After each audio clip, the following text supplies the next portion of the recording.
Hello everyone, welcome. सो आज जो हम लोग इस छोटे से सेशन में करने वाले हैं वो बहुत इम्पॉर्टेंट होगा उन सब के लिए जो इस बार LIC AO दे रहे हैं और उसके साथ साथ बाकी एग्ज़ाम्स भी दे रहे हैं।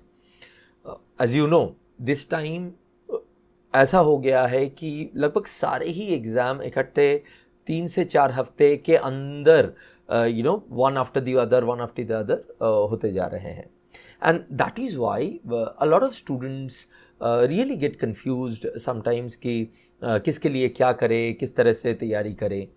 ओके, और ये बात LIC AO के ऊपर भी बहुत रेलेवेंट है एंड ख़ास करके जब हम लोग इंग्लिश का सेक्शन देखते हैं। अब आप मुझसे पूछ ही सकते हो कि सर इंग्लिश का सेक्शन तो LIC AO में it is a qualifying section. आपके जो 20 मिनट में 30 क्वेश्चन आते हैं उसमें से अगर हम लोगों ने 10 भी स्कोर कर लिया तो भी it's more than enough, right. तो यहाँ you would be half correct, right. Yes, it would be more than enough for LIC AO, but मैंने पहले क्या कहा, ये उनके लिए रेलेवेंट हो जाता है जो LIC AO भी दे रहे हैं और बाकी एग्जाम्स भी दे रहे हैं। For example IBPS clerk prelims.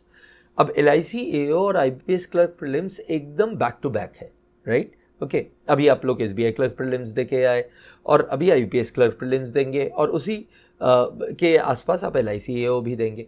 तो इसके वजह से क्या होगा कि LIC AO में तो आपका क्वालिफाइंग है English, but IBPS clerk prelims में तो नहीं है। और इतने कम डिफरेंस में, 1 दिन के गैप में, 2 दिन के गैप में, जब आप LIC AO दे के IBPS क्लर्क प्रीलिम्स देने जाओगे तो wouldn't it be a bit of an issue in your mind कि वहाँ पे हम लोगों ने पूरी जो स्ट्रैटेजी बनाई है, जो LIC AO के लिए सीरियसली प्रिपेयर कर रहे हैं, वो इंग्लिश को क्वालिफाइंग सोचते हुए बनाया है, और यहाँ पे English is not qualifying in IBPS clerk pre और भी आगे जो एग्जाम्स आने वाले हैं। तो यहाँ पे तो it is integral to the selection part to you are going to the next round. तो इससे a lot of times what has happened, एक तो जो LIC AO only seriously they रहे हैं उनको ये इंश्योर करना है कि वो बिकॉज इट इज़ क्वालिफाइंग वो नॉट सीरियसली लेके वो कहीं किसी तरह से चूक ना जाए, राइट। ये तो एक है, बट ज़्यादातर बच्चे जो है सारे एग्ज़ाम्स दे रहे हैं उनके लिए ये चैलेंज और भी ज़्यादा तगड़ी हो जाती है, because they have to take a test where English is not qualifying but a major hurdle in their selection process just in a couple of days or a week, ठीक है। तो इसके लिए what I suggest to my students इसकी, ठीक है इसमें qualifying है, इसका मतलब ये थोड़ी ना है कि आप 10 ही नंबर लाओ 30 में से, वही क्वालिफाइंग क्राइटेरिया है एज पर LIC AO कि सिर्फ 10 नंबर के लिए आप वहाँ पे करके आओ, ऐसी तो ज़रूरी नहीं है ना। तो जिस तरह से पेपर को देना चाहिए उस तरह से दो, जो आपसे बन सके वही आप बनाओ वहाँ पे, right. Don't stretch yourself, but वही आप बनाओ, and that if you have prepared well for your other exams, LIC AO का जो qualifying criteria that would be more than enough. आपका जो ये एफर्ट है that would be more than enough to clear it. अब इसके लिए हम कैसे करेंगे, आगे बढ़ेंगे इसके लिए। So we will learn 4 steps of test taking, right. Okay, जो आप लोग मेरे अचीवर्स प्रोग्राम के पार्ट हो उनको तो पता ही है 4 स्टेप्स टेस्ट टेकिंग क्या है। स्कोर एनहांसमेंट के मॉड्यूल में हम लोगों ने कई बार इसको किया हुआ है। तो देखते हैं इसको 4 स्टेप्स क्या क्या है। First, we'll go through the paper, and as we go through the paper we will fix a tentative priority of questions. Okay, तो एक tentative priority बनाते हुए जाएंगे। Attempt questions within time limits, time limits के अंदर अपने set जो time limits है, आपको जो प्रैक्टिस में टाइम लिमिट लगता है उस तरह के क्वेश्चन को करने के लिए, और जो टाइम लिमिट्स देने चाहिए within the time limits of the exam उसमें आप अटेम्प्ट कीजिए। Leave if time limit is breached और you are not sure about the answer. अगर आपने किया लेकिन आपको श्योरिटी नहीं है या टाइम लिमिट चला जा रहा है और आपको अभी भी श्योरिटी नहीं है कि क्या होगा, आपको वो छोड़ देना है, राइट। अब ये क्यों इतना इंपॉर्टेंट है, because please understand, again and again मैं उसी बात पे आऊंगा कि हम जो है इतने बड़े खिलाड़ी नहीं होते हैं कि एक एग्जाम जो एक दिन पहले होगा उसके लिए अलग तरीके से, अलग नजरिए से देखेंगे, और एक एग्जाम जो अगले दिन होगा उसके लिए एकदम ही अलग हमारी जो है रवैया बन जाए। तो ऐसा नहीं हो सकता है। This can not happen. I mean this can happen but it is very difficult to achieve, right. Normally what happens with you, me and everyone else is that हम लोग जिस तरह से करते हैं उसी हैबिट को हम जाने अनजाने में दूसरे जगह पे भी यूज कर लेते हैं जहां पे शायद उसकी जरूरत नहीं हो।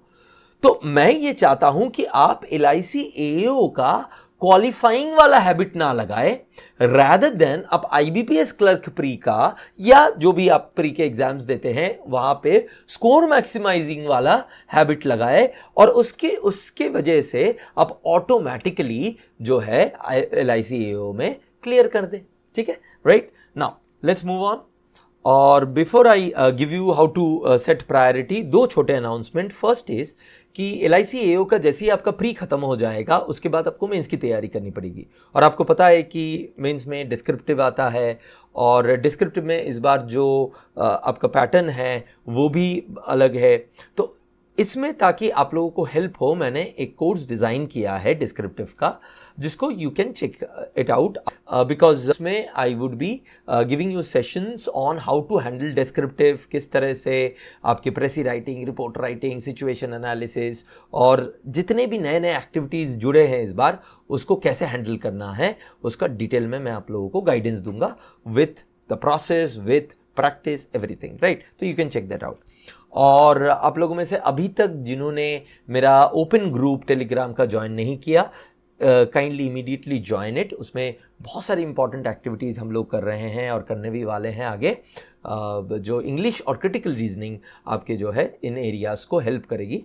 तो I do not want you to miss it. Now how do I prioritize, strategizing and prioritizing, how to do that. Now उसमें पहली चीज़ तो एक बार सोचिए कि क्या क्या टाइप के क्वेश्चंस आते हैं।